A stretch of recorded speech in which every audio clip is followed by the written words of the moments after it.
Olá, viajantes! Sejam bem-vindos a mais um episódio da nossa série sobre as maravilhas de Portugal. Hoje vamos ancorar em Lisboa para explorar um dos seus maiores ícones, um verdadeiro guardião da história portuguesa. A majestosa Torre de Belém. Estão prontos para embarcar nesta viagem no tempo. Então, vamos lá! Imaginem-se, no início do século XVI, Portugal está no auge da sua era dos descobrimentos. Grandes navegadores como Vasco da Gama estão a desbravar os mares, ligando a Europa a novos mundos. É neste cenário de glória e aventura que o rei Dom Manuel ordena a construção de uma fortaleza no Rio Tejo, mas não era uma fortaleza qualquer. Tinha uma dupla missão: proteger a entrada do Porto de Lisboa e ser um grandioso portão de boas-vindas para os navios que chegavam, mostrando o poder e a riqueza do Império Português. Construída entre 1514 e 1519, a Torre de Belém é uma obra-prima do estilo manilino. Este estilo arquitetônico único de Portugal é uma celebração dos descobrimentos. Olhem bem para os detalhes. Vão ver cordas esculpidas em pedra,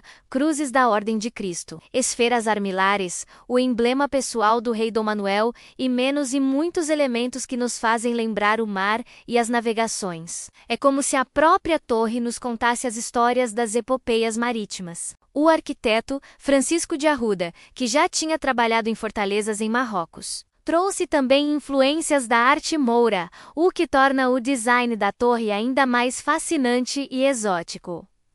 Vamos conhecer a estrutura da torre? Ela divide-se em duas partes principais: o baluarte e a torre propriamente dita. O baluarte, mais baixo e largo, parece um navio de guerra pronto para a batalha. Era aqui que ficava a artilharia pesada, com canhoneiras viradas para o rio, prontas a defender a cidade de qualquer ataque pirata ou inimigo. O terraço do baluarte é um dos meus locais preferidos. Daqui, temos uma vista espetacular sobre o Rio Tejo, a Ponte 25 de Abril e o Padrão dos Descobrimentos, que fica mesmo ali ao lado. É o lugar perfeito para tirar aquela foto incrível para o Instagram. Agora, subindo para a torre de 4 andares, cada piso tem um nome e uma função.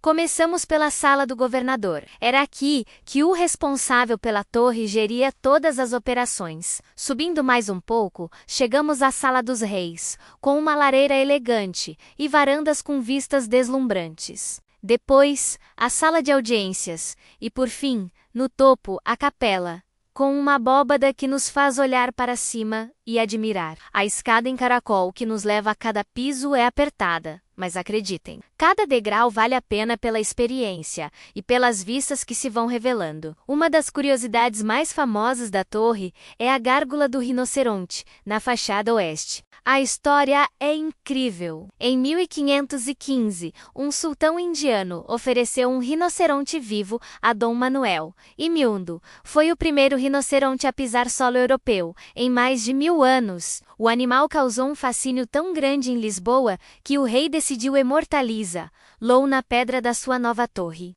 Infelizmente, o pobre rinoceronte não sobreviveu muito tempo, mas a sua imagem ficou para sempre esculpida, como um símbolo exótico da ligação de Portugal ao Oriente. Ao longo dos seus 500 anos de história, a Torre de Belém não foi apenas uma fortaleza. Já serviu como posto de controle aduaneiro, farol e até como prisão política. Durante a ocupação espanhola, os seus calabouços, que muitas vezes ficavam inundados pela maré, foram usados para prender patriotas portugueses. É arrepiante pensar nas histórias que estas paredes guardam. Em 1983, a Unesco reconheceu o seu valor universal e classificou a Torre de Belém, juntamente com o Mosteiro dos Jerônimos, como Patrimônio Mundial. E não é para menos. A torre não é apenas um belo monumento. Ela é um símbolo da identidade portuguesa, um testemunho de pedra de uma era de coragem, exploração e intercâmbio cultural que mudou o mundo para sempre. Visitar a Torre de Belém é mais do que apenas ver um ponto turístico. É sentir a brisa do Atlântico e imaginar as caravelas a partir para o desconhecido. É tocar nas pedras frias e conectar-se com séculos de história. É um lugar que inspira sonhos sonhos e nos lembra da capacidade humana de ir mais além. Se estão a planear uma visita a Lisboa, coloquem a Torre de Belém no topo da vossa lista. A minha dica é: cheguem cedo para evitar as filas, especialmente na época alta, e aproveitem para passear pelos jardins em redor. E claro, não saiam de Belém sem provar o famoso pastel de Belém ali perto. É a combinação perfeita. Espero que tenham gostado desta viagem à Torre de Belém.